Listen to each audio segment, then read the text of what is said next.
we're coming to our last speaker.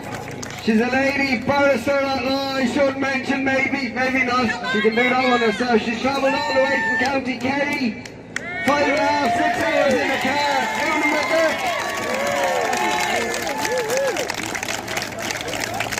Thank you very much. Hello, Newtown, Mount Kennedy. Thank you for having me here today. And the reason why I'm here is to show my solidarity to the people of Newtown, Mount Kennedy for what they have endured and what they are now enduring as a result of the deception of this government and the negligence of this government, and one minister in particular, and that is Roderick O'Gorman. And to the women of Newtown, Mount Kennedy, I speak to you. I know that you're afraid to walk down the street alone. I know that you have to organise patrols for your children so that they can be safely taken to and from school. I know that you're afraid. I know that you're fearful for your future and that of your children, and that your way of life has changed, possibly forever, and that's very, very unsettling. And this has occurred because of the negligent tactics of this government, and also because of the manner in which they have breached the law. And this is very significant, and I want to deal with this. I want to refer in particular to what Minister Roderick O'Gorman has done. You know, he has sent out no less than 8 tweets in different languages. How many of the asylum seekers who are presently here in Ireland are here because of the tweets of that minister? We may never actually know, but what we do know that he is breaking the law in the manner in which he is designating IPAS centres, because he and this government are under an obligation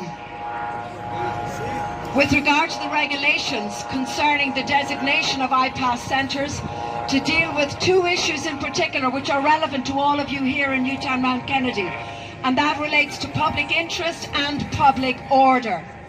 As we know, this is the single most important issue that is facing the country. Certainly on the election trail, it's something that everybody is concerned about. And did you know that 85% of all the asylum seekers who came in through Dublin last year in 2023 came in without any ID or passport?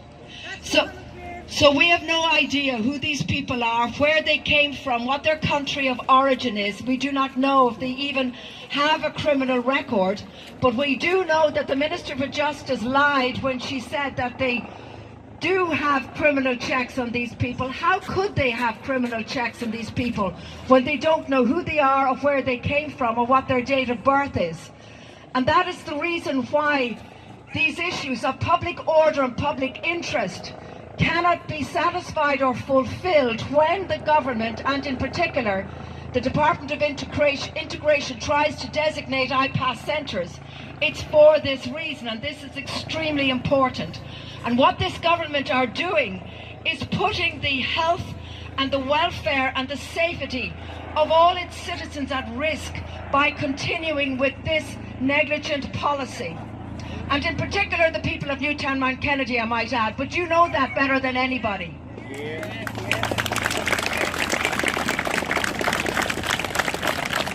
And the question now is, what is to become of Ireland?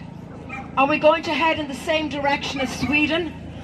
Sweden is now the gun capital of Europe. It's now the murder capital of Europe because of the increase in migrant crime. We cannot allow our country to go this way. Absolutely not. Did you know that between 2019 and 2023 there was only one prosecution under the Immigration Act, which is an act which allows prosecutions to take place for those who come into our country without an ID or a passport.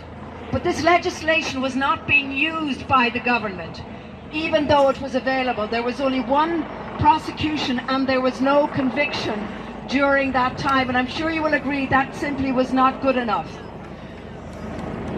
So, however, there are solutions, and before I leave, I want to mention some of those solutions, because that is very important to leave on a positive note. And some of you may know that I do some videos on these topics, and I'm going to do a video on this, and I just want to make a reference to a number of solutions that I think are very relevant, and solutions which I think you need to bring to the attention of all your elected representatives. And they are as follows. They're essentially a mixture of legal and policy solutions. One is that there must be an application of this Immigration Act, which you know about. Next, we must have strict enforcement of deportation orders. Next, we must have greater the Dublin III regulations to send asylum seekers back to their first country that they came to before they came to Ireland. This is not being used enough. The next solution is that we must ensure that this government and the members of the Oireachtas do not vote in the EU Asylum and Migration Pact. This is really, really very important. We have an option not to do that. This is so important in terms of retaining what little is left of our sovereignty. So this is crucial. And the final solution, this is a 5-point plan that I'm putting out there, because we need to have solutions in this way. And the fifth solution is this. We need to join up with all the other EU member states who are calling on the EU Commission to have a Rwanda-style system similar to the UK. And this can be done. It means that the processing of asylum applicants will take place in a safe third country, somewhere else. And it can be done justly and lawfully. It can be done in accordance with human rights norms and in accordance with the Geneva Conventions, so that the processing that takes place is fair and just. That's what everybody wants. But in that situation, there would be no need then for the government to be designating IPAS centres. And that is really important. And in particular, designating IPAS centres in breach of the law, which is what they're doing right now. So you need to realise that. And the next time you're dealing with your public representatives, you need to bring this to their attention, that the government is breaking the law in the manner in which it is designating IPAS centres. Not many people know that, so that's why I'm here today to tell you that, okay? And finally, I just want to say that I know today is the anniversary of a very, very important battle that took place on the 30th of May in 1798.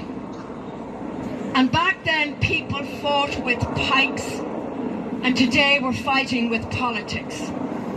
Back then the people were fighting against the imperialism of the British Empire. Today we're fighting against the imperialism of globalism. But the battle continues, and all eyes are on Ireland. We will win this. Ireland is leading the way, and the world is watching.